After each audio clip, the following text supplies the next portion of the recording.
আবু সাঈদ ও মুগ্ধর কথা আজ থেকে ২০০ বছর পরও মানুষ স্মরণ করবে বলে জানিয়েছেন দৈনিক আমার দেশ পত্রিকার সম্পাদক ডক্টর মাহমুদুর রহমান। তিনি বলেন, যারা জুলাই আগস্ট বিপ্লবে শহীদ হয়েছেন, নির্যাতনের শিকার হয়েছেন, তাদের তিতুমিরের মতো স্মরণ করবে মানুষ। শুক্রবার সকাল ৯:৩০টায় তুরস্ক থেকে দেশে ফিরে শহীদদের শ্রদ্ধার সঙ্গে স্মরণ করে এসব কথা বলেন তিনি। ডক্টর মাহমুদুর রহমান বলেন, শেখ হাসিনাকে যারা উৎখাত করেছেন তাদের প্রতি কৃতজ্ঞতা।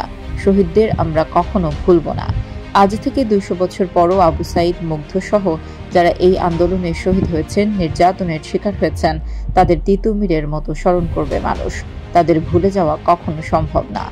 মাহমুদুর রহমান বলেন, আমার বিরুদ্ধে শতাধিক মামলা দেওয়া হয়েছে এবং একটি মামলায় আওয়ামী লীগ সরকার আদালতকে দিয়ে ৭ বছর কারাদণ্ড দিয়েছে। আমার বয়স হয়ে গেছে, তবে জেল খাটার মতো মানসিক শক্তি আমার এখনো আছে।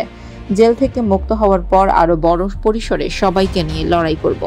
বিদেশে বসে বিদেশি বন্ধুদের নিয়ে বিপ্লবকে নস্যাৎ করার ষড়যন্ত্র করছে জানিয়ে সবাইকে ঐক্যবদ্ধ থাকার আহ্বান জানান মাহমুদুর রহমান।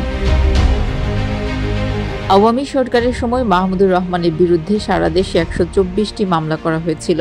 ২০১০ সালের জুনে প্রথম দফায় আমার দেশ বন্ধ ও সম্পাদক মাহমুদুর রহমানকে আটক করা হয়। দ্বিতীয় দফায় ২০১৩ সালের ১১ এপ্রিল আবারও দ্বিতীয় দফায় আমার দেশ বন্ধ করে মাহমুদুর রহমানকে ধরে নিয়ে যায় পুলিশ। এরপর দিনের পর দিন রিমান্ডে নিয়ে চালানো হয় নির্যাতন। পরে সাজানো এক মামলায় মাহমুদুর রহমান এবং তার স্ত্রীকে ৭ বছর কারাদণ্ড দেওয়া হয়। উল্লেখ্য, গত ৫ আগস্ট শেখ হাসিনা প্রধানমন্ত্রীর পদ থেকে পদত্যাগ করে দেশ ছেড়ে ভারতে যান। এরপর ৮ আগস্ট ডক্টর মোহাম্মদ ইউনূসের নেতৃত্বে অন্তর্বর্তী সরকার গঠন করা হয়।